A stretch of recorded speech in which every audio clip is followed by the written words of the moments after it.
For decades, the business world has slowly become more and more autonomous. But obviously, generative AI and large language models have changed that conversation completely. What is capable now and in the future of work when it comes to AI powered technologies is almost unheard of. And it feels sometimes unreal, right? How we're able to work today and how we're able to automate our work and think about even just autonomy in general. So that's a conversation I'm excited to have today on Everyday AI as we tackle how the future is being shaped by AI powered autonomy. I'm excited for this one. Hope you are too. Welcome to Everyday AI. What's going on, y'all? My name is Jordan Wilson, and I'm the host. And Everyday AI, it's for you. This is your daily live stream podcast and free daily newsletter helping everyday business leaders like you and me not just keep up with what's happening in the world of AI, but how we can actually use all this information and expertise to get ahead, to grow our companies and our careers. So if that's what you're trying to do, you're in the right place. Welcome home. It starts here with the unedited, unscripted, daily live stream and podcast. But if you want to take it to the next level, make sure you go to our website at youreverydayai.com. So there, we're going to be recapping the highlights from today's interview. And I'm excited for our guest, as well as we're going to keep you up to date with everything else happening in the world of AI. So for all the latest and freshest AI news, it's going to be in the newsletter. All right, enough chit chat. I'm excited to have a great guest on today's show so we can talk about how the future of our work is being shaped by AI powered autonomy. Because like I said, I think the business world has been more and more automated over the past few decades. But when you combine traditional automation with what is capable today and moving forward with AI and large language models, the possibilities, well, they're pretty exciting. All right, so enough of me chit-chatting. I'm excited for our guests. So live stream audience, please help me welcome to the show Mary Hamilton, the managing director at Accenture, leading the Connected Innovation Centers globally. Mary, thank you so much for joining the Everyday AI show. Thanks for having me, Jordan. All right, can you tell us a little bit about what you do at Accenture? Yeah, absolutely. So I have been part of our innovation organization for many, many years. And I lead our basically physical platform, our innovation centers around the world. They're connected as one network. And it's really our global standard for how we engage our clients in a physical way. We bring them into our centers to do strategic visioning, design, co-creating, learning, connecting them with ecosystem partners to help them drive continuous innovation and transformation. Yeah, and I'm sure that the overwhelming majority of our audience, especially here in the US, is very aware of what Accenture does. But maybe for those that, I don't know, maybe have been living under a rock recently, can you tell a little bit about just the overall work that Accenture does? And maybe even talk to us a little bit how that work has maybe changed over the past few years, kind of since this generative AI boom has really started to take over how we all think about work. Absolutely. So Accenture is an extremely large company. You may not know we're over 750,000 people, employees, and we are a global consultancy. We focus on everything from technology to operations, strategy, consulting. Basically run the full gamut. And what's really exciting about how our business and work has changed over the last few years is we really are truly a unique partner to help drive reinvention at our clients. So if you think about Fortune 500 companies and the changes they need to go through and make in this new era, we have basically all the capabilities brought together with a focus on generative AI and data, the whole platform, digital core, et cetera, to help our clients go through that reinvention journey, really like solve the hardest problems that all of our clients have.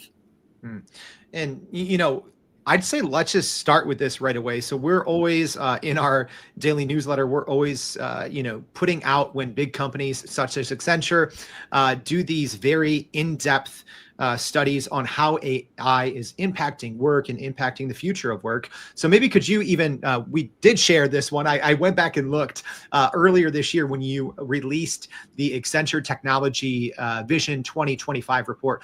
Could you tell us a little bit about what that report, number one, what is it? And what were some of the key findings inside that report?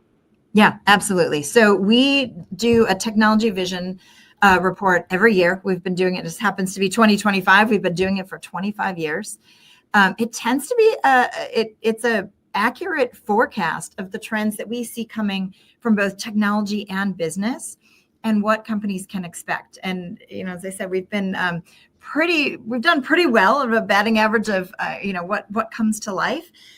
This year, and normally it goes across all technology, but this year AI has really taken center stage. It's been the highlight. And it's because we're hitting this inflection point of rapid acceleration where the technology is gaining more and more human-like capabilities, right? And that's through vision, language, reasoning, and it's changing the game. It's fundamentally shifting how businesses are using that technology.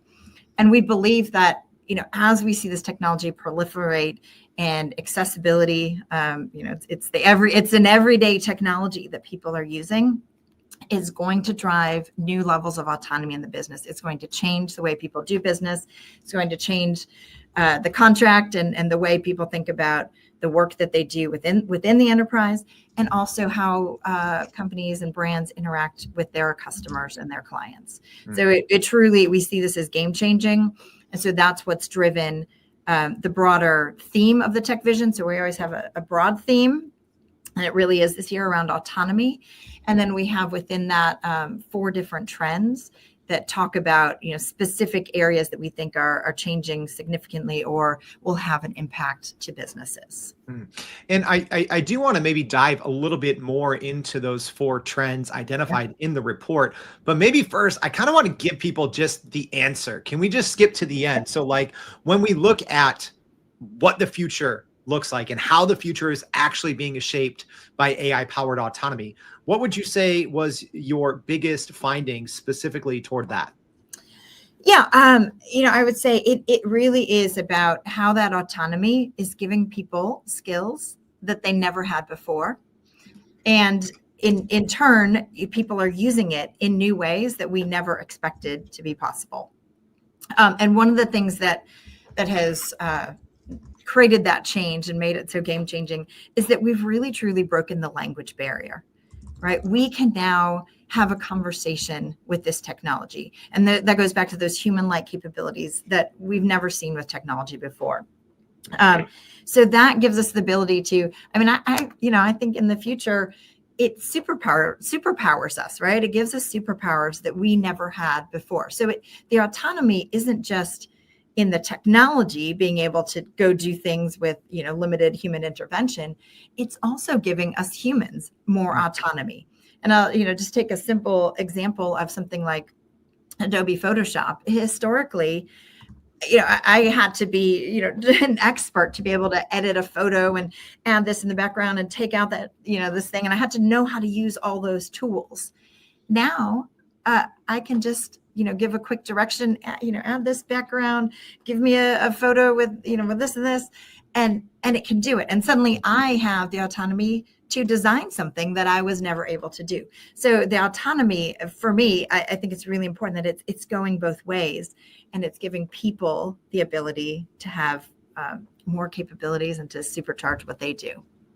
So, I love your example there that you brought up, because, it just so happens that, 20 plus years ago, when I first started using Photoshop, right, I remember gaining some of that autonomy or agency very manually, right? Like I'm sure I spent dozens of hours doing a certain variation of what you just laid out, right? Like in something like Adobe Photoshop.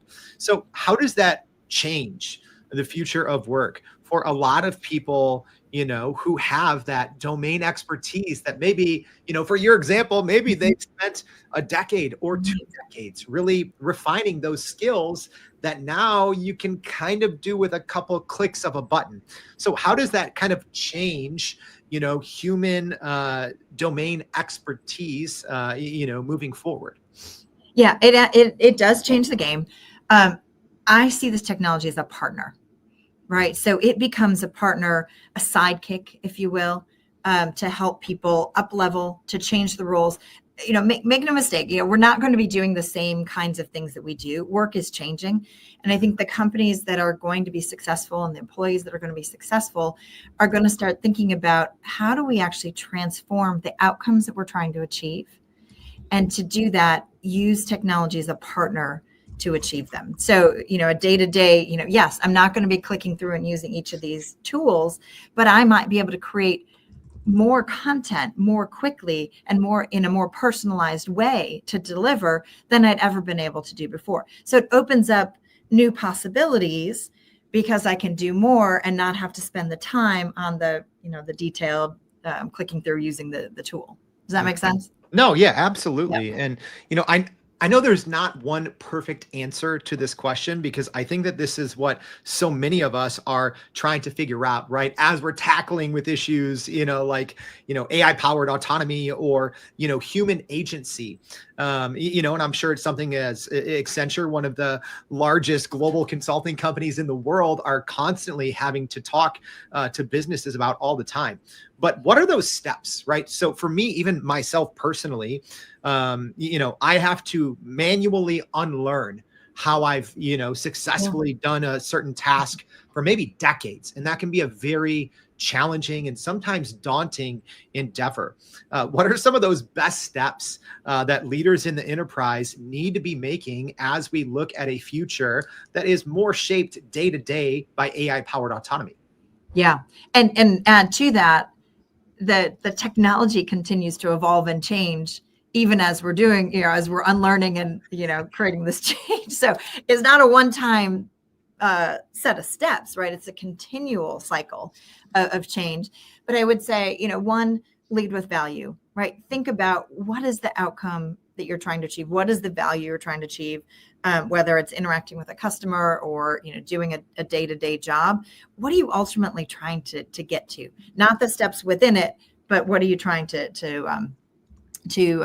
drive? And then think about, how do you unlearn? How do you reinvent the ways that you're working?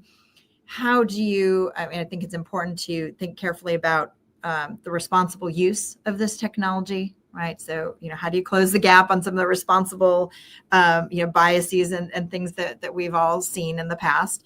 And then the last piece, I think, is really around,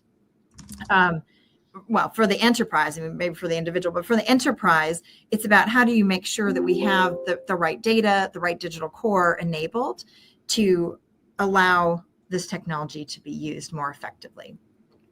So I think there's a lot of pieces to it. It's the individual changing their process, but it's also enterprises taking that step back and saying, what are the outcomes? What are the processes that we need to change? What is the digital core? How do we address our data in a way that's going to make this technology successful?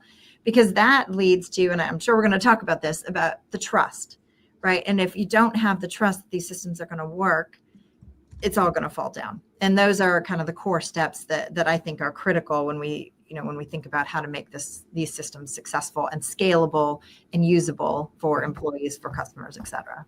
Yeah, and let's even just tackle that one right now. So when it comes to trust, how should we all be thinking about AI? Because you see these model updates, right? And as someone that has been covering AI every single day for almost 3 years, it's even hard for someone like me to keep up, right? But the average decision maker is not spending 10 hours every single day keeping up with AI.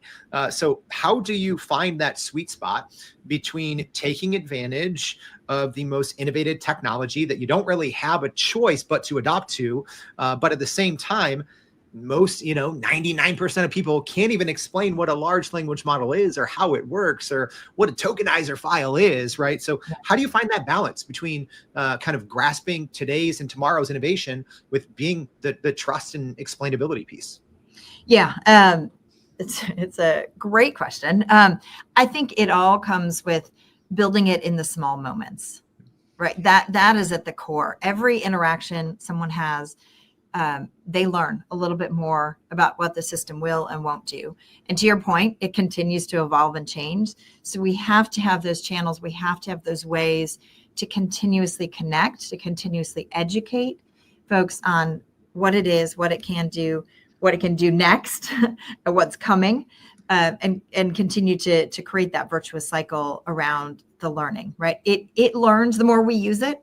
It learns and it becomes more efficient, more effective. I know I talk to my AI assistants all the time, and I tell it I want less snark and I want more accuracy, and I want more. I want it this way, and I'm constantly fine tuning how it's responding to me, not just the answers itself, but the way in which it's having that communication, so that I can consider it a trusted partner.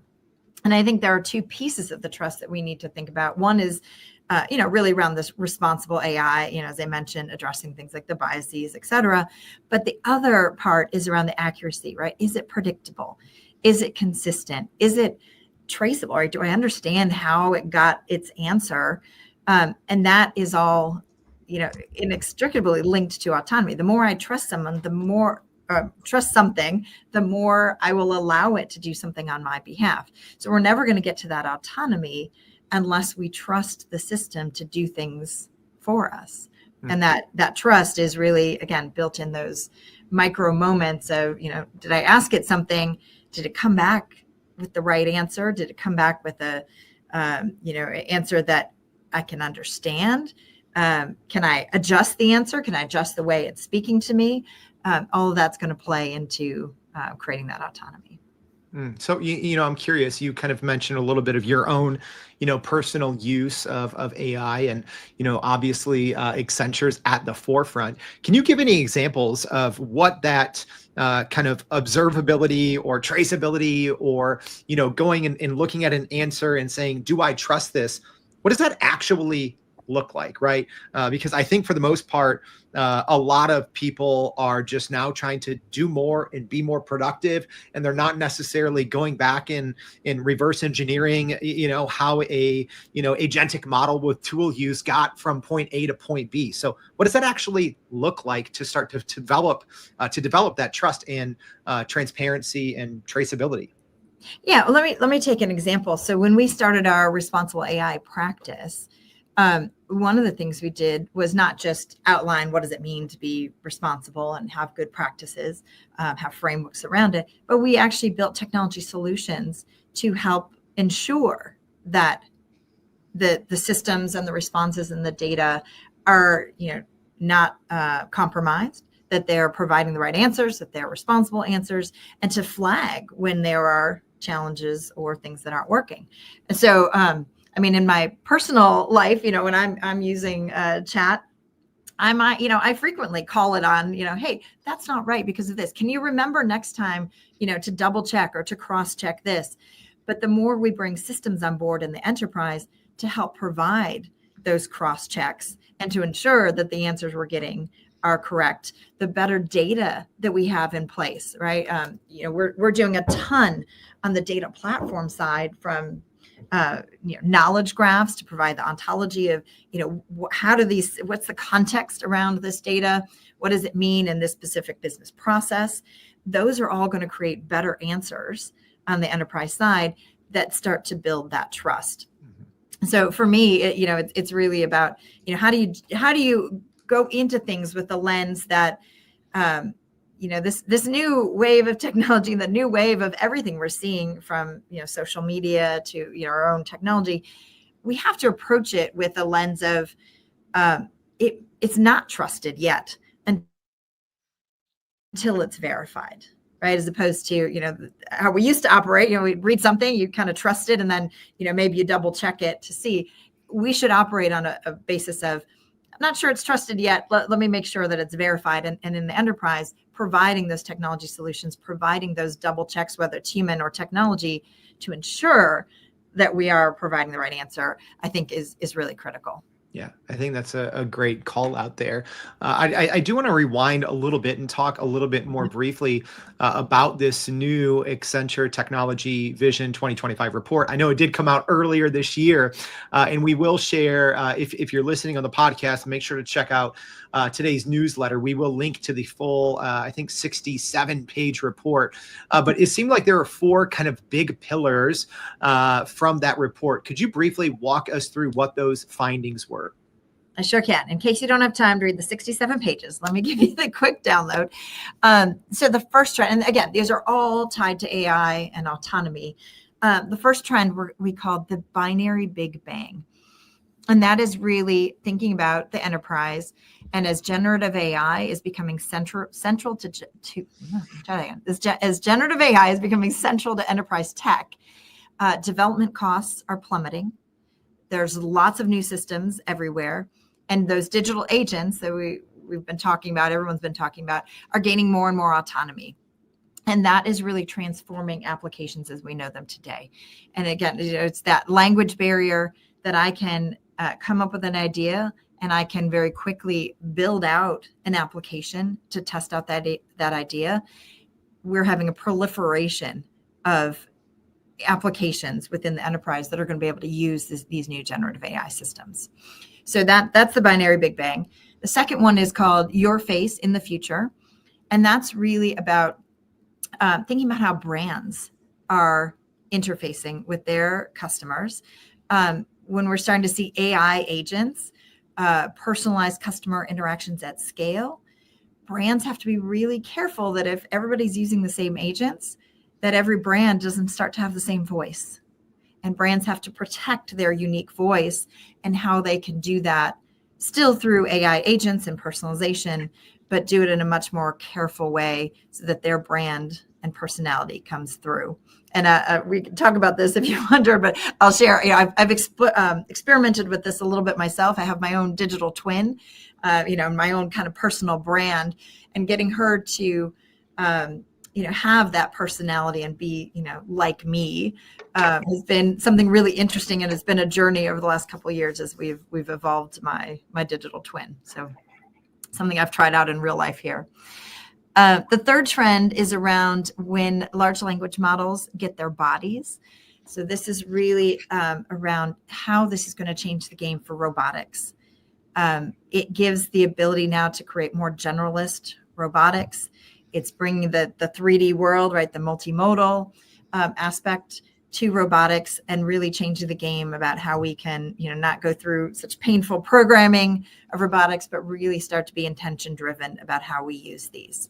And we're going to see a boom. We think we're going to see a tremendous boom around AI-driven robotics. We've got a partnership with Kion Group as a great example, where they are using robots to perform warehouse tasks more seamlessly, and partner and interact with warehouse staff to fulfill orders faster, more cost effectively, more safely.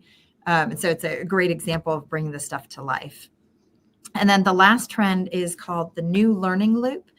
And that's really where we see this technology as one that it's a continuous cycle of learning. So as people learn from the technology, they will become more effective at using it. And as the technology learns from people, obviously we're going to have smarter and smarter systems. So it's really about enabling that continuous learning loop. And I love the last one, especially because this is something that I personally talk so much about on this show is, everyone's wondering, like, okay, if these, large language models are able to give us, 60, 50, or even 40% more productivity, right? What should we be doing with that time? And I love the thought of the learning loop. And I always tell people, well, go through, if you're using a reasoning model, right, go through and look at its summarized chain of thought, see where it went wrong, where it didn't, and then run the same thing again and improve it and put in, better inputs, to try to get better outputs and learn how the model is working. So, when we are looking at the future of work and we're talking about models that are now agentic by default, we're talking about models that are getting very high in terms of, kind of their benchmarks compared to the smartest humans in the world. How should we be, keeping up with these models and, being an active participant in that learning loop when they are changing so much? Yeah, 100%. It is a huge challenge. And I think especially in the enterprise, again, going back to trust, if folks don't understand, if employees don't understand how these things are working and how they're evolving and how they can use it, it's all going to fall apart very quickly, right? There was a study done that a lot of employees are actually using generative AI, but not telling their employers that they're using it because they're concerned about the consequences, both, hey, well, if I'm using it, could it take my job? But they're using it as a sidekick. They're using it to be more effective and more efficient and to do more. And so it's about that acknowledgement. I'll share another example that we built an online course with Stanford called the Generative AI Scholars Program. And it's really about helping our clients sharpen their AI skills and knowledge so that we help employees up level. Because one of the things we found is that organizations that have that commitment to up level and continue help their employees continuously learn, have better trust and have better adoption, have better likelihood of driving this technology to scale than if they did it. Folks don't understand what they're trying to learn. So I agree with this. It's just a really important point that people need to continuously adapt and learn with this technology. All right. So, Mary, we've covered a ton in today's conversation, but, as we wrap, maybe what is the one most actionable takeaway, right? So if you pique someone's interest and they're like, yeah, like I really do need to be looking at, the future of the workplace and not the workplace of yesterday. What's your one most important takeaway for those people? I would say, I'm most excited about where we're going with agentic.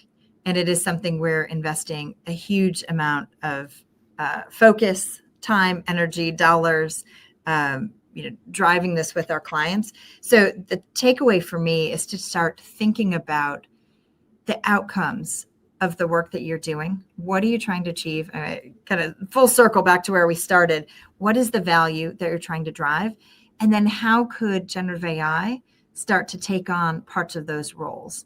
And if we think about the whole agentic landscape, right? There's utility agents, there's super agents, there's orchestrator agents, and thinking about your role and job, maybe not in terms of agents, but how does it get done? How could you be more efficient? What more could you do if you start to pull in some of these, autonomous capabilities that could help you do that? So for me, that's the takeaway. And I try to do that every day with my own digital twin. What else could she do? What more could I do? What other locations could I be doing other podcasts? Maybe. And what do I need to enable then to make that happen from an agent platform standpoint? Great advice and a great way to wrap up today's show. Mary, thank you so much for taking time out of your day to join Everyday AI. We really appreciate it. Thanks for having me. This was fun. All right. And as a reminder, y'all, we are going to link to that report and a lot more that we didn't have the time to get to. So if you maybe missed something while you're out on your morning jog and you're like, what was that knowledge that Mary just dropped on my head? Don't worry. It's going to be in our newsletter. So if you haven't already, please go to youreverydayai.com, sign up for the free daily newsletter. Thank you for tuning in. Hope to see you back tomorrow and every day for more Everyday AI.